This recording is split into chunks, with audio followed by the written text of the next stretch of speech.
આપ જોઈ રહ્યા છો સ્પાર્ક ટુડે ન્યૂઝ। સૃષ્ટિ સર્જન વિદ્યાશાળા તે દ્વારા એક પેઇન્ટિંગનું એક્ઝિબિશન રાખવામાં આવ્યું છે। પેઇન્ટિંગ એક્ઝિબિશન અને ઇકોલોજી સેમિનારનું આયોજન કરવામાં આવ્યું છે, જેમાં ગામ, શહેર, નદી, તળાવ, વૃક્ષો, વન્યજીવો, પ્રકૃતિ, પર્યાવરણ, સર્જનાત્મક અને સંસ્કૃતિમાં, જ્ઞાન અને વિજ્ઞાનમાં, સંબંધો અને સભ્યતામાં આત્માના આરાધનાના જીવનો પ્રજ્વલિત દીપ પ્રજ્વલિત થાય તે અંતર્ગત આ પેઇન્ટિંગ એક્ઝિબિશનનું આયોજન કરવામાં આવ્યું છે, જેમાં દીવડો એટલે કે જીવનનો દીવડો પેઇન્ટિંગ એક્ઝિબિશન સાથે જૈવિક સંપદાઓ અને જીવનનો દીવડો, સૃષ્ટિ સર્જન, સાક્ષરતા જેવા અનેક પેઇન્ટિંગ દ્વારા અહીંયા એક્ઝિબિશનનું આયોજન કરાયું છે। જીવનનો દીવો પેઇન્ટિંગ એક્ઝિબિશન અને ઇકોલોજી સેમિનારનું આયોજન કરવામાં આવ્યું છે અને વડોદરાની આકૃતિ આર્ટ ગેલેરીમાં આજથી શરૂ થાય છે તારીખ 10થી 12મી ઓક્ટોબર સુધી સવારે 10:30 થી 7:30 સુધી।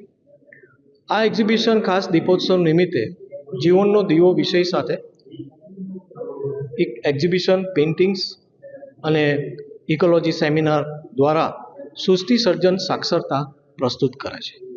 દીપોત્સવમાં આપણે 3 બાબત ધ્યાનમાં રાખીએ છીએ। 3 બાબત છે કે દીપોત્સવ એ પ્રકાશનું પર્વ છે, દીપોત્સવ એ પ્રાર્થનાનું પર્વ છે અને દીપોત્સવ એ પર્યાવરણનું પર્વ છે। અને આ 3 બાબત આ એક્ઝિબિશનમાં અમે પ્રસ્તુત કરીએ છીએ। આજે આ વિશ્વ એક અભૂતપૂર્વ જૈવિક સમસ્યાના દૂરમાંથી પસાર થઈ રહ્યું છે, ઇકોલોજીકલ ક્રાઇસિસ, અને એટલે આપણે આ જે ગંભીર સમસ્યાના દોરમાંથી જ્યારે પસાર થઈ છે ત્યારે સૃષ્ટિ સર્જન વિદ્યાશાળા આ એક્ઝિબિશન છેલ્લા 22 વર્ષથી આ 22મું એક્ઝિબિશન છે અને જીવનનો દીવો આ પૃથ્વી પર આપણે પ્રજ્વલિત રાખીએ એ સંદેશો આ એક્ઝિબિશન દ્વારા પ્રસ્તુત કરવામાં આવે છે।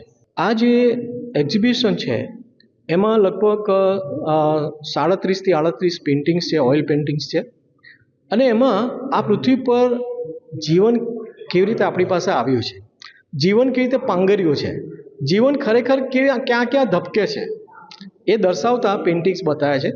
એમાં તમને જીવન એ આપણે સર્જનાત્મકતામાં બી છે, જીવન પર્યાવરણમાં બી છે, જીવન અંતરિક્ષમાં બી છે, અને જીવન એ સંસ્કૃતિમાં બી છે, જીવન જ્ઞાનમાં પણ છે, જીવન સંબંધમાં બી છે અને આરાધનામાં પણ છે।